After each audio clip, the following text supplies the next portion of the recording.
భద్రాద్రి కొత్తగూడెం జిల్లా మణుగూరులోని హనుమాన్ ఫంక్షన్ హాల్లో రేగా కాంతారావు ఆధ్వర్యంలో బీఆర్ఎస్ పార్టీ పినపాక నియోజకవర్గం స్థాయి సమావేశం నిర్వహించారు।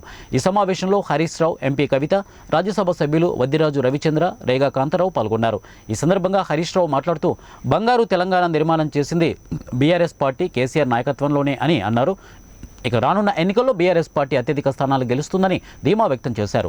అనంతరం ఎంపీ కవిత మాట్లాడుతూ కాంగ్రెస్ పార్టీ చేపట్టిన అబద్ధపు హామీలను సోషల్ మీడియాలో చూసి ఓటర్లు మోసపోయారని అన్నారు।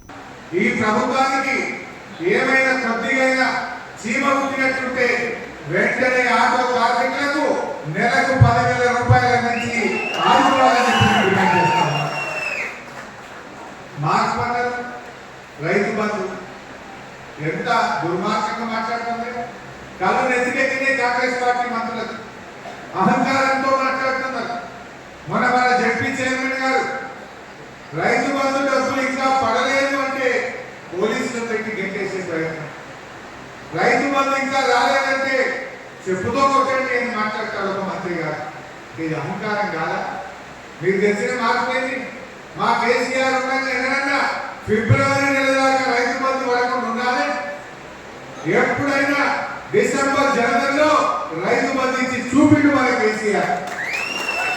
అదే కరోనా వచ్చిన కష్టకాలంలో కూడా ఉద్యోగస్తుల జీతాలు ఆపిండు, మంత్రుల ఎమ్మెల్యేల జీతాలు ఆపిండు, రైతు బంధు డబ్బులు మాత్రం సకాలంలో ఇచ్చింది మన కేసీఆర్। నీకేమైంది అన్న కరోనా అన్ని మంచిగున్నా ఈ కాంగ్రెస్ వాళ్ళు ఇప్పటికీ 3 ఎకరాలకు కూడా రైతు బంధు వేయాలి। ఆనాడు మనం కోడు భూములకు పట్టాలు ఇచ్చినాం, ఉచిత కరెంట్ ఇచ్చినాం, రైతు బంధు కూడా మనం ఇచ్చినాం।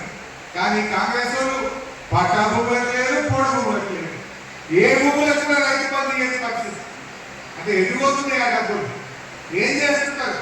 ఇప్పటికే 14,000 కోట్ల రూపాయలు అప్పు తెచ్చినారు, మరి రైతు బంధు వేయడంలో ఆలస్యం ఎందుకు? ఆసరా పెన్షన్ ఇవ్వడంలో ఆలస్యం ఎందుకు? ఇలా ప్రజలు ఆలోచిస్తలేదా? ఇలా రైతు బంధు ఇవ్వడంలో మార్పు వచ్చింది, ఆసరా పెన్షన్ ఇవ్వడంలో మార్పు వచ్చింది, కరెంట్ ఇవ్వడంలో మార్పు వచ్చింది, రాలేదమ్మా? ఆటో డ్రైవర్ల జీవితాలు ఆగజేయడంలో ఇలా మార్పు తెచ్చిండు। చివరికి మన ప్రాజెక్టు మొత్తం ఢిల్లీ చేతులు పెట్టి ఉన్న తెలంగాణను ఆగం చేసింది। ఇది మీరు మార్పు తెచ్చింది। ఏమైంది? నాగార్జున సాగర్, శ్రీశైలం ప్రాజెక్టు మన అన్ని అవుట్లెట్లను కూడా ఇలా కృష్ణా బోర్డుకు అప్పచెప్పింది। కేసీఆర్ గారు ఉన్నప్పుడు 10 ఏళ్లలో ఎంత ఒత్తిడి పెట్టినా కేసీఆర్ గారు ఒప్పుకోలేదు। ఒకటే అన్నాడు, మా నీటి వాటా 50% చేయండి, శ్రీశైలంలో హైడల్ ప్రాజెక్టుగా గుర్తించండి, మా లెక్కల్లో తేల్చి దగ్గర ఇస్తాం, అప్పటిదాకా ఏమన్నాడు కేసీఆర్। కానీ వీళ్ళు ఏం చేసిండ్రు? పోయిండ్రు, ఆయన రాసి చేసిండ్రు। 2 నెలలు కాలే ప్రాజెక్టు ఢిల్లీకి అప్పచెప్పింది।